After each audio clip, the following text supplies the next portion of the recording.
In the heart of the Arabian desert, amidst tribes and traditions, a message began to echo, a message that would reshape the world. But this message needed messengers, believers who would carry it forward against all odds. These were the Sahaba, the companions of the Prophet Muhammad, peace be upon him. Their stories are not just tales from the past.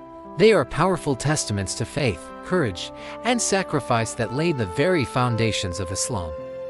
Today, we're going to journey back in time and explore some of these incredible lives. Let's start with Abu Bakr as-Siddiq, the Prophet's closest friend. Imagine this: the Prophet has just received the first revelation. He's shaken and certain. Who does he turn to? Abu Bakr. Without a moment's hesitation, Abu Bakr believes. No questions, no doubts. His nickname, as-Siddiq, means the truthful, and he lived up to it every single day. When the early Muslims faced intense persecution in Mecca, Abu Bakr used his wealth not for himself, but to free slaves who had embraced Islam, like Bilal ibn Rabah. He didn't just talk about faith, he lived it. He invested in it, he sacrificed for it. After the Prophet's passing, when the new Muslim community was fragile and grieving, it was Abu Bakr who stepped up. He stood before the people and said, "Whoever worshipped Muhammad, know that Muhammad has died. But whoever worships God, know that God is alive and never dies." His leadership was the steady hand that guided the ship through its first storm, ensuring the message would endure.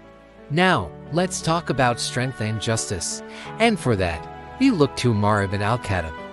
Before he became a Muslim, Umar was one of Islam's staunchest opponents. He was feared, powerful, and on his way to harm the Prophet. But fate had a different plan. He heard a portion of the Qur'an being recited, and his heart was completely transformed. His conversion was a turning point. The Muslims, who once prayed in secret, could now pray openly at the Kaaba, with Umar standing guard. He brought a boldness and fearlessness to the community. As the second caliph, he was known for his incredible sense of justice. There are stories of him roaming the streets of Medina at night, carrying sacks of flour on his own back to feed the poor, ensuring no one in his state went hungry. He established systems for public treasury, pensions for the needy, and created a framework for a just and compassionate society. Umar's story teaches us that even the hardest hearts can be softened by truth, and that true strength lies in serving others with justice and humility. And what about courage in the face of overwhelming odds? This brings us to Khalid ibn al-Walid.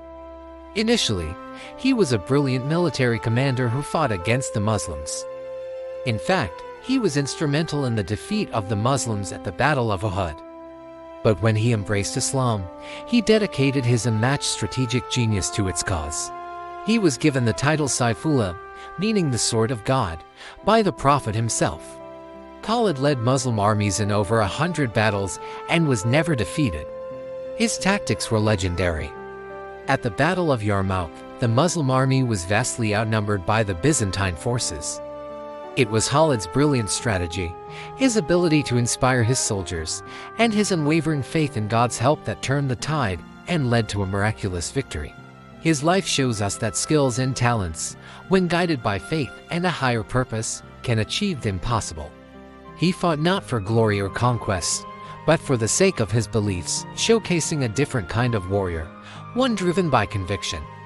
But strength wasn't just found on the battlefield. Let's look at the story of Khadija, the Prophet's first wife. She was a successful, respected, and wealthy businesswoman long before she met the Prophet. When he received his first revelation and came home trembling, it was Khadija who comforted him. She was the first person to believe in his message. She wrapped him in a blanket and said, "God will not disgrace you. You keep good relations with your kith and kin, help the poor, and serve your guests generously." She was his rock, his support system. She used her wealth to support the early Muslim community when they were boycotted and starving. Khadija was the first believer, the first pillar of support, demonstrating that faith is also about love, reassurance, and emotional strength. Her belief gave the Prophet the confidence he needed to carry his monumental task.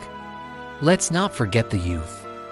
Ali ibn Abi Talib was just a young boy living in the Prophet's own household when the message came. He was one of the very first to accept Islam, a testament to his wisdom and purity of heart even at a tender age. He was known for his bravery. During the Hijrah, the migration to Medina, Ali risked his life by sleeping in the Prophet's bed as a decoy, while the Prophet and Abu Bakr escaped. He was also a fountain of knowledge and wisdom. The Prophet famously said, "I am the city of knowledge, and Ali is its gate." His life was filled with courage, not just in battle, but in speaking truth and standing for justice.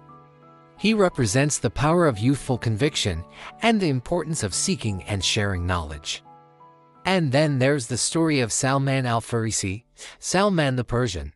His story is one of a relentless search for truth.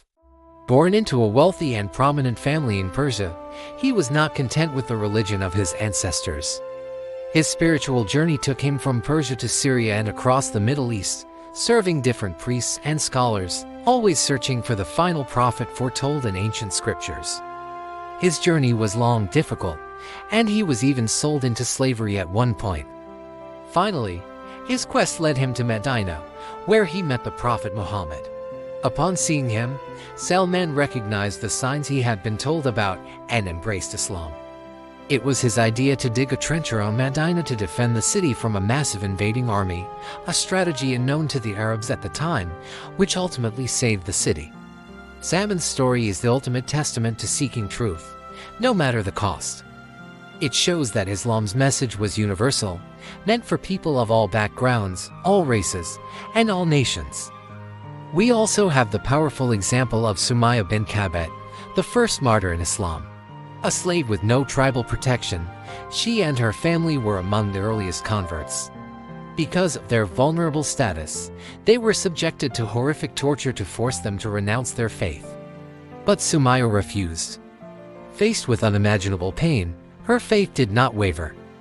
She held on to the truth she had found, becoming a symbol of ultimate sacrifice and steadfastness.